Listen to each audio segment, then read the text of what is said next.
concern of everybody in Nigeria. Alert on security is sacrosanct. OSBC Television Channel 32 UHF Ileawiye Okebale Osogbo sensitizes you through a program Security and You on Mondays between 4:30 and 5 o'clock in the evening. Members of the public are allowed to contribute meaningfully to save you and me from the headache. Make a date with the anchor Abdul Jalil at DBC on this channel with security experts. Security and You. Hey, you must watch. Join us. Welcome back onto another edition of your scintillating program, which is Security and You, where we unfold what happens in our society, particularly as touching our lives and property, which is very, very sacrosanct for us to take care of. Firstly, we apologize for coming a little bit behind the schedule, was due to technical issue, and we thank God that our engineers, they were able to conquer the situation. We are coming back. As we have been saying that I want to delve into what is current, what is trading in society, what is that the illicit act that are attributed to some people. Particularly, want to take a good study of what happened in Ilorin, Kwara State, of a ritual boy. Yes, can call him a boy. It's 29 years old. It is a boy who dabbled into a ritual whereby he killed a lady and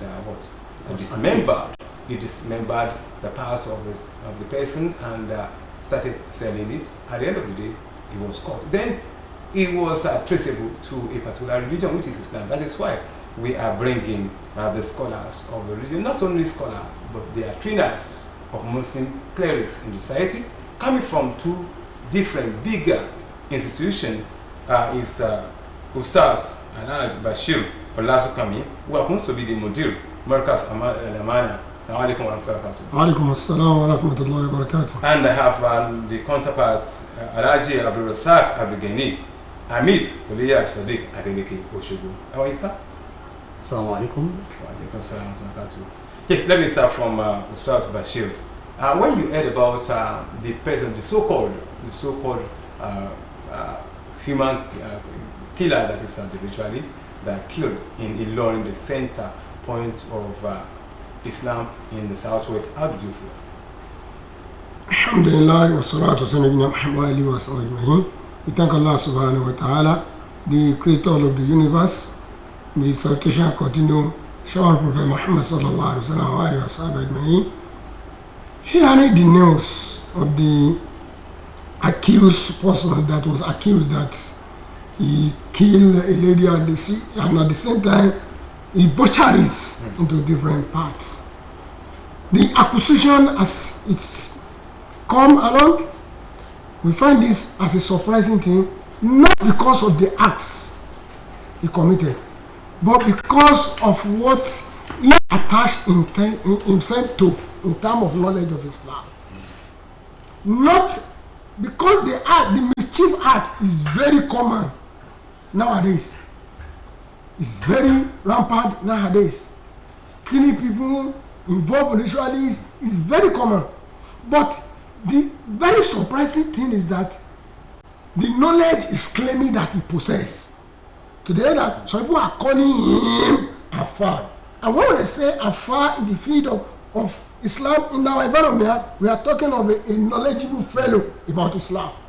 So that we now be pointing that, is this person a real alim, a knowledgeable fellow about Islam? That knowledge is being questionable. Because Islam is about to divide 5 things. Not only Islam, any law, any religion that we say this is a religion from Almighty God, the Creator, must be able to defend 5 things. The first thing is an-nafs, that an-nafs. He must be able to protect the soul of mankind. Soul of mankind must be sacrosanct to the extent that even part of the body should not be talk less of taking the soul. That is why Allah subhanahu wa ta'ala stated it in the Quran, وَلَا تَقْتُلُوا النَّفْسَ الَّذِي حَرَّمَ اللَّهُ إِلَّا بِالْحَقِّ. Don't take a soul that is forbidden for you on just cause. So if the Creator of mankind said it is forbidden, it is illegal, it is unjust to take a soul. For someone that has to possess that knowledge and are involved in that kind of act, we should know that knowledge is not there. That knowledge should not, it's not there in the real sense of it. That's number one. Number two is that today people are calling people afar, as in quote, that they were scholars in the field of Islam because they don't understand what the scholarship means. It's like you see someone that can read literature now calling me a doctor because literature, English literature is being written in English. When you are reading it, you be speaking English. Does it turn that person to become a doctor? Does it make him a pharmacist? Does it make it an engineer? But in the field of Islam, when we see someone that is speaking Arabic, say this is a scholar of Islam. No. That's the second thing. Thirdly, is that today there are a lot of atrocity that's going on the media. When we are talking, I'm not talking of the social media alone. Even talk of audiovisual, like television, radio. There were a lot of atrocity that is going on that is promoting these acts. Even print media. Even print media.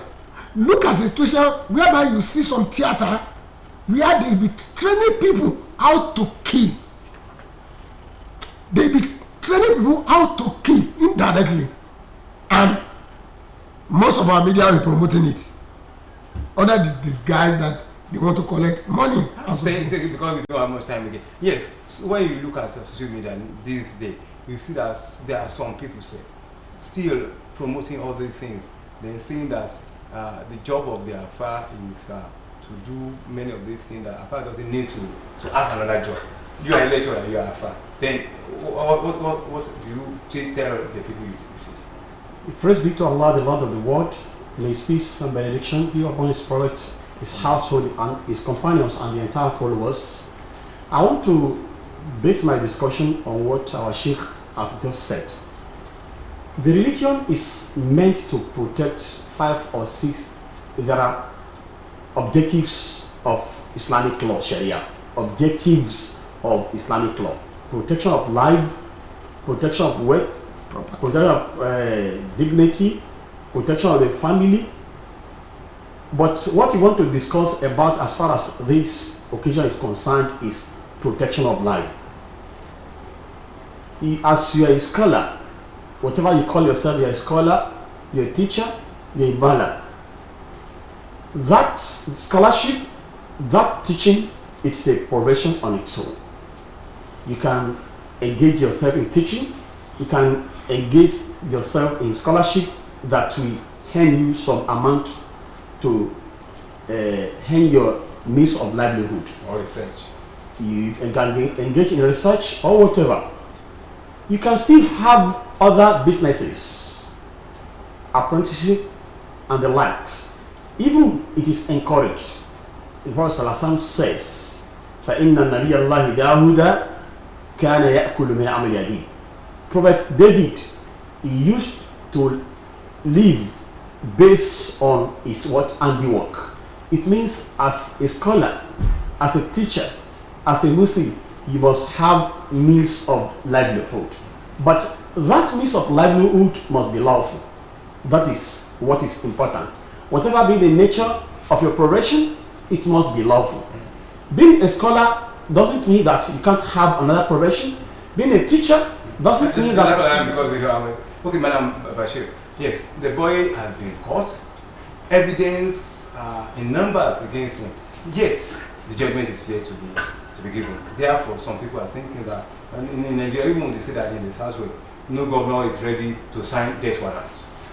Well, the basics of one of the causes of this major crisis is that delay in the judgments, delay in court proceeding. Because they assumed that there were a lot of evidences surrounding this, and the court found him wanting, because it is not under the prerogative of individual to be judged. There is a department, that is the court. It is the court that will determine that this person is being found guilty or not. But what we are encouraging the government and those in the areas that when there are cases of interest of the masses like this, they should expedite. They should fast track it so that people will be able to learn that nobody can go scot-free.